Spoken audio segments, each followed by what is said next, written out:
Okay, thank you. Minister, you're just about to leave, but I want to congratulate you on your leadership and of your party. I'm not sure how long you'll be in tenure, but I want to wish you well.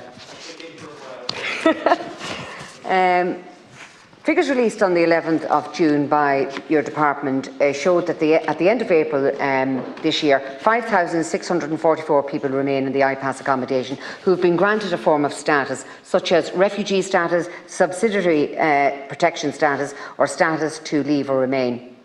When these people are granted their status, they are permitted to avail of the rent allowance or the housing assistance payment, similar to the 60,000 Irish people currently on the social housing list. However, these 5,644 remain in the IPAS accommodation system, getting free accommodation, free meals, free medical card, free energy, etc., etc., etc., all at the cost of the taxpayer.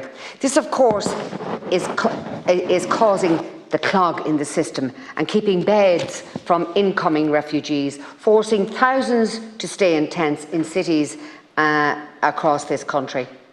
The mismanagement is a huge source and cause of public anger, and the lack of faith in this government. Tent cities, homeless encampments and other dangerous community conditions result in dangerous social conditions for families, residents and asylum seekers alike. I know of many providers who are currently contracted by your department, Minister O'Gorman, for over the last 2 years to provide accommodation to Ukrainian refugees who notified the department when vacancies became available, and the department failed to put any replacement persons into these accommodations. The taxpayer is paying for empty rooms, and this is happening on your watch. This is going on for over a year. So, Minister, I understand that you only recently started to carry out inspections. Today, I must address the dangerous proposal of this government to convert Thornton Hall, and you're aware of this, Minister McEntee, into a tent city for the overcrowded asylum system. I was briefed by the Civic Engagement Group of the Department of Integration, along with other Oireachtas members of the Meath East North Dublin area, regarding the proposal, and we were shocked to learn that the tender for the IPAS accommodation for Thornton Hall had been awarded. The contracts were signed, and absolutely no amenities fit for human living conditions were available on that site. So, are we paying the contractors, and from what date? Ms Evelyn Byrne, head of Civic Engagement team, clarified that those due to be housed at this site are single men only. Men will be housed in shared tents on 5 acres on the 30-acre facility, which in my estimation could reach 1,000 occupants on that portion of land. The number of those who will reside remains unspecified. In the meeting we were told that there were just over 30,000 people in the IPAS system, and that Thornton Hall is one of 6 state-owned sites currently being assessed for similar style emergency and tent accommodation. So where are these sites, Minister? The public have a right to know.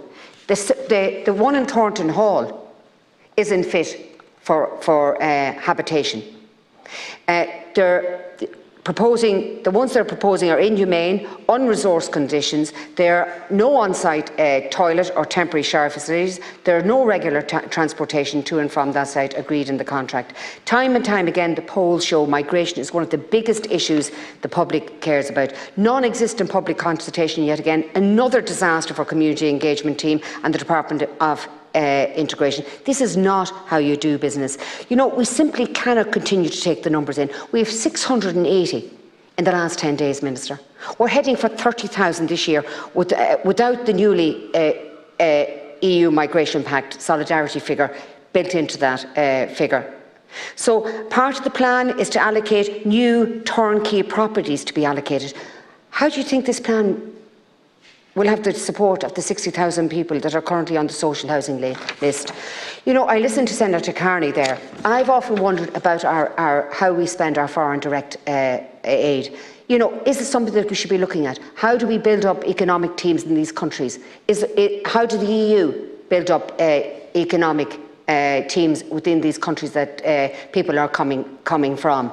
There has to be a way that we can ensure sustainable economic development in these countries that have poorer infrastructure than we have at this moment in time. So these countries are being drained with the support of the EU, and instead of us trying to help those countries develop economically, that's what we really should be doing. So the people aren't fleeing those countries. The brainiest people that are coming here to these countries need to be staying in their own countries to develop their own nations.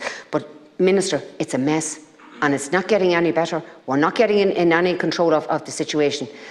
It's all very well talking about all the lovely things that are happening, but that really is just the fluff around the chaos that's actually there at this moment in time. Shannon,